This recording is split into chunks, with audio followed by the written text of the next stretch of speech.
Absolutely incredible grid for us to get to grips with here as we prepare for the warm-up lap in Moto Junior. It is on pole Fernando Barcalona, who was Alex Longarello, who has a collarbone injury. Yeah, he'll be tremendously frustrated with the way that beginning has gone, but we are here on the warm-up lap ahead of the first race for Moto3 Junior World Which Championship. would be that reading because it is very hot out there. Yeah, it's very hot right now, but we know that it does take a bit of time for the heat to get into the asphalt here in Catalonia, but as you can see there, it's blue skies, it's a glorious day, a wonderful day to go racing as well. Looks like Fernandez is ready to take the start from the pit lane. Obviously, that will have issues for him throughout the race, but it's good that it looks like he will be able to take it to the race. Yeah, it'd be very interesting to find out exactly what happened there as the riders approach the end of Sector 4 here. I mean, who knows what could happen at this turn number 14 over the course of these 14 laps here in Barcelona. No, we've seen races decided in many classes across the final turn and on the run to the line, and it's the Moto3 Junior World Championship, so it will be the same today. Absolutely, I mean, there are so many incredible spots where riders can make a move here in Barcelona. It's going to be very interesting to see who can get away well as well from the start and get that real approach towards turns 1 and 2, where again so much can happen. It's a really long run down to turn 1 as well. They're arriving pretty much at full speed by the time they start braking, so it is crucial to get the start right. Yeah, absolutely. Barcalona will be looking to get away well from pole position. Zani from P2. Ramadhipa completing the front row. We're just about ready to go then here in Barcelona. There are the red lights, the reps are rising, and we are away in 2026. Barcalona gets away incredibly well as well from pole position as we speed down the start straight. Is Barcalona who's leading? Is he going to be challenged? It's still Barcalona who's ahead going into turn 1. Can anyone get on the inside? Not quite. As we approach turn 2, Barcalona is leading as we move into sector 2. Barcalona leading. Zani has maintained P2. Capuchin has moved up into P3 as well. A good start from Capuchin. Yeah, this long right-hander now as we approach turn 4 and then turn 5. Who's going to get everything right as we go through this first lap? It's not the time to be taking any risks just yet, but this is, as we mentioned, Moto Junior and anything can happen. It is still Barcalona who leads. Barcalona still leading, as you say, heading into turn 5. A tricky corner, downhill braking. We see that is Christian Daniel Jr. has just left the pit. So I think there were yellow flags waving in the background at the start, so I wonder if that was for the American. Yeah, as we go into sector 3 now. On our first lap in Moto3 Junior, it's still Barcalona who's showing real composure. Carlos Cano has moved up to P3, showing just what he's about. He's going to be trying to do everything he can to get that opening win here in Barcelona. Fantastic start, though, for Barcalona. Yeah, Capuchin had made a good start initially, but he's now down into P7 on the number 17 machine, so he'll have a bit of work to do. I'd say Barcalona still leading from Leonardo Zani and Carlos Cano running in the podium places on the opening lap of the race, we must stress. Yeah, Carlos Cano then and his teammate Giulio Pugliese riding very close together for the time being. Jacek Singapong there as well, down in P13 for the time being, as we now are on the start-finish straight. And there go the two Aspar boys trying to move ahead. It is Carlos Cano who appears to have taken the lead going into turn 1. Both Aspar riders are now leading this race after a phenomenal move on the start-finish straight, and we have lost number 21. As Eric Mickleon has just brought his bike into the pits. The run into turn 1 is crucial. Like, we saw them going 4 wide heading into the inside line for turn 2. Yeah, absolutely. It's going to be so important to maintain that. And I think we're going to be seeing very similar moves throughout the course of not just this race, but every race over the course of the day as well. But Cano has done exactly what he intended to do there. He was probably biding his time. He'd probably been planning that from the start of the day. He knew exactly what he was going to do. And Carlos Cano now has the opportunity to try and create a bit of a gap between himself and his teammate Giulio Pugliese, and more importantly, his long-standing rival, Fernando Bujosa. Bujosa just made the move into turn 7 there. It's not really a place we see overtaking, even in a class like this, but he made it work, and he makes the move into turn 10 as well, up the inside to claim P1 back from his long-term rival. Yeah, what have we been saying over the course of this transmission so far? Bujosa and Cano, we could not wait to see that rivalry renewed, and they've renewed it on turn 1. It's absolutely incredible. As soon as the season started, they were renewing that rivalry. As we head down the final 2 corners, again, it's Bujosa leading, Cano just behind, but the slipstream will be crucial on this run to start lap 3. Yeah, for the time being, they're still very much packed together here. There's no leading group that's particularly clear. Cano just trying to rocket ahead there, and he does make the move on the inside. But they're still on the run now to turn 1 here. It is Cano for the time being, but now Giulio Pugliese appears to have taken the lead. Is he going to take the lead into turn 1? He is. He's only going to be able to strike back at turn 2. It doesn't look like it. So it's Pugliese who takes P1 from Cano, but Cano... On the outside goes Bujosa. He's not able to really make his move there. Travis Borg was slightly offline through 10, but he's now going around the outside through 11 and 12 to try and make the move stick. And it looks like he has moved up into P4. That's an incredible move from the number 23. Absolutely incredible. Look at that. So many fastest laps there. It's Travis Borg in the 147 still. Currently the only rider in the 147s. And he's got substantially faster than some of the riders around him. So let's see if he can maintain this momentum and just keep pushing. Travis Borg, what are you going to be able to do here on this slipstream? On the run into turn 1 then, he's on the ideal race line alongside Bujosa. Can the number 69 defend? It looks like no. Borg's got the inside into turn 2. Yeah, absolutely incredible stuff from Borg on the inside there. It is Pugliese who's currently still leading as we go into sector 2. This is such an incredible battle, but he goes wide there and somehow still manages to stay ahead. Absolutely incredible stuff. Yeah, that's impressive from the number 31, just to keep that lead despite being slightly offline. Borg, again, he's running lines wider than anyone else, but he seems to be making it work. He'll have the inside into turn 5, but he's under pressure here from the number 24. Yeah, Guillaume Plankers there with an attempt on the inside there. Excellent stuff from... A great move from Bujosa. We've seen him make a couple of moves, and he was last year while in what was then the European Talent Cup. On the run into turn 10, it's Cano, looks on the inside, but doesn't make the move stick.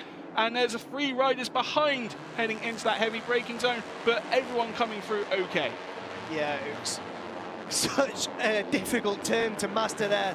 For the time being, our riders doing incredibly well, managing to maintain that grip. They're going to have to be looking after those tyres as well, though. But Pugliese still just ahead of the riders around him.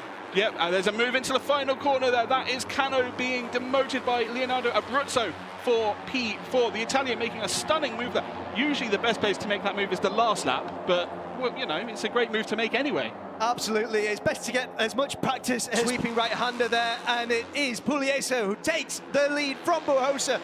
Absolutely incredible stuff from the Italian. Yeah, You're going to be able to keep it for long. It doesn't look likely. Bujosa hits straight back into turn 5. What a place to make a move as well. Turn 5 is, as I said earlier, a very tricky corner, but you can overtake that if you take the tight inside line. But forget about what I said about defending. He was on the attack when I mentioned the defence. There we are then.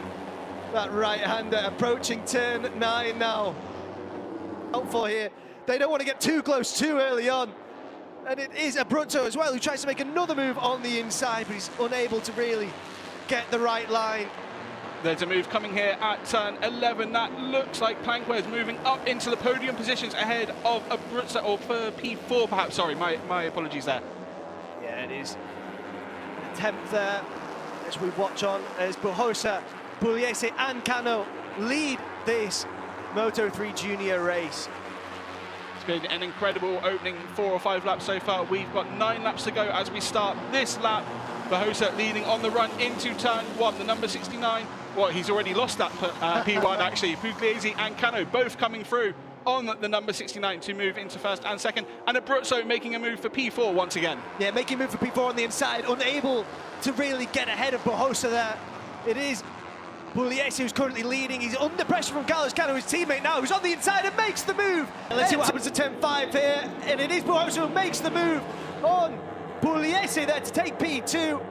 we saw just briefly the Aspar team watching on, absolutely gripped to their screen, as you might well be, as we are, and as I'm sure you are as well. Yeah, as we said, it's been an incredible race so far. Just to note, Travis Borg obviously made a lot of progress in the first couple of laps. Now down in P7, still in the lead group. He's not far off the lead, less than a second away from Cano out in front, but not making the progress that we saw in the first couple of laps. Yeah, we also saw Zani just overtaking Karpush in there, but just briefly on Borg, I mean, it would have been difficult for him to maintain that speed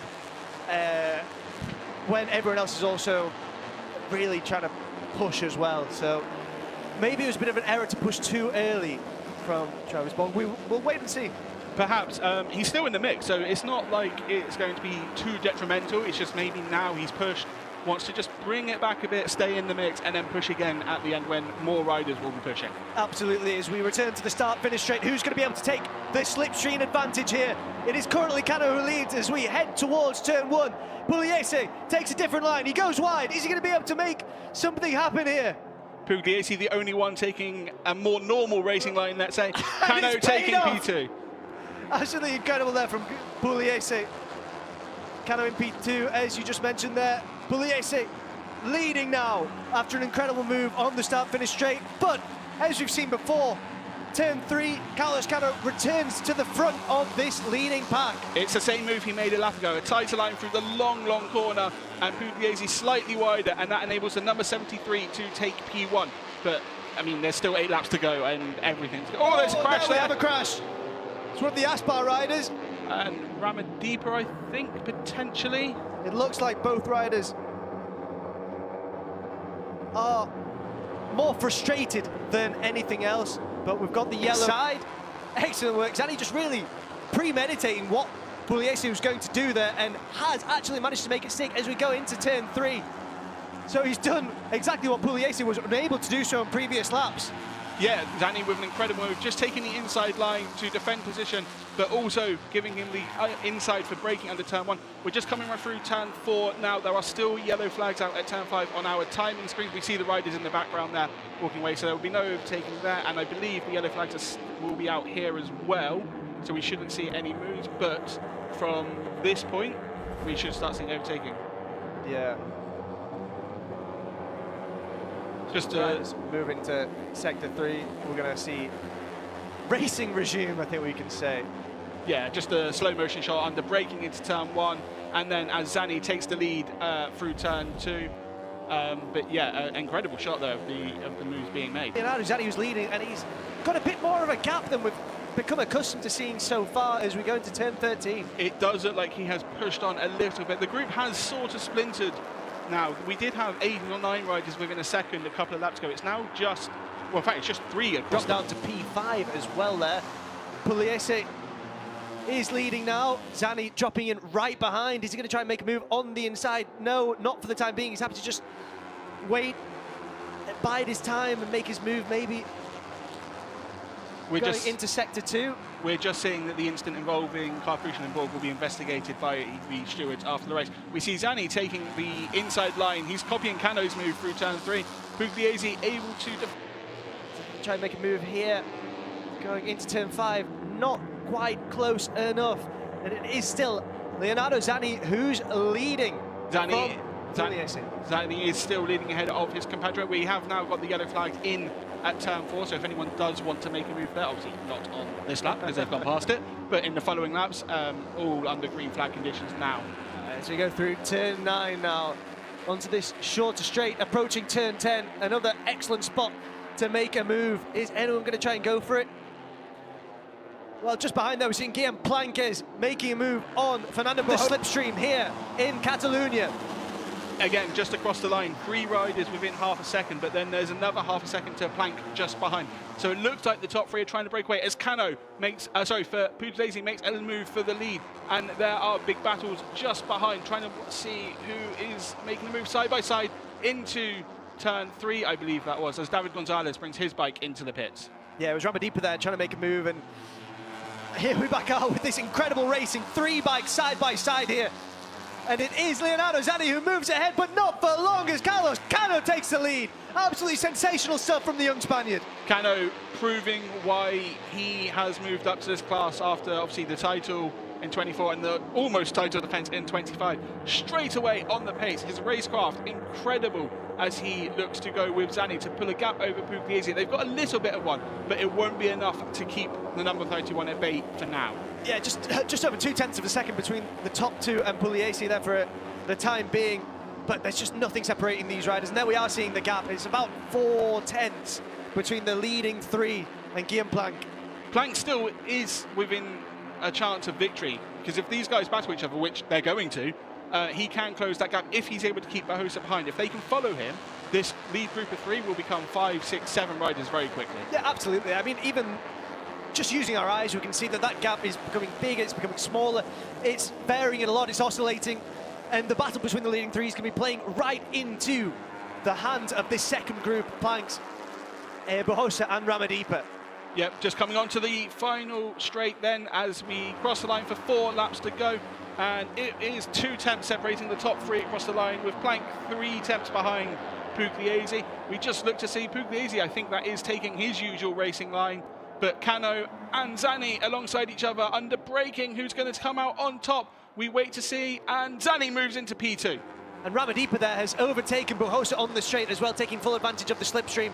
And yeah, it is move on the inside of Cano. He's not able to make it stick as we approach turn 5. But these riders, that gap has disappeared between the leaders here. That gap has disappeared. It looks like Pugliese on the inside doesn't make the move. There's Planck going up for P3 on Cano at turn 5. Oh, that's a big high side.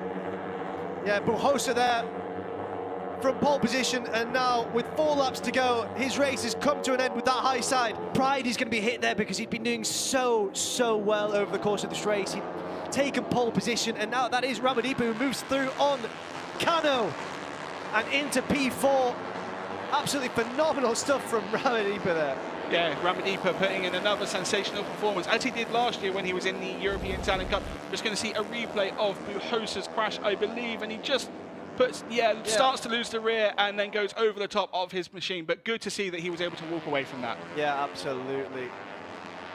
We'll see whether he's able to get a bike ready for race 2 in Moto3 Junior as well, which will be coming up in just a few hours as we return to leading pack to the start-finish straight, and 2 different lines adopted by Zanni and Pugliese. Planck as well now in P3. It is Pugliese who takes the lead going into turns 1 and 2.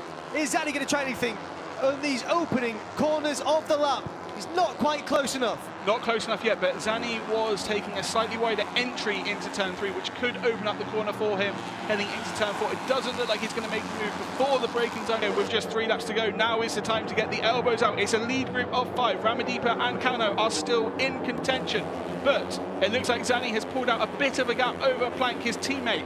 Can he hold that on the run into turn 10? Yeah, absolutely incredible stuff. As we run down to turn 10, it's going to be so interesting to see what happens at the hairpin.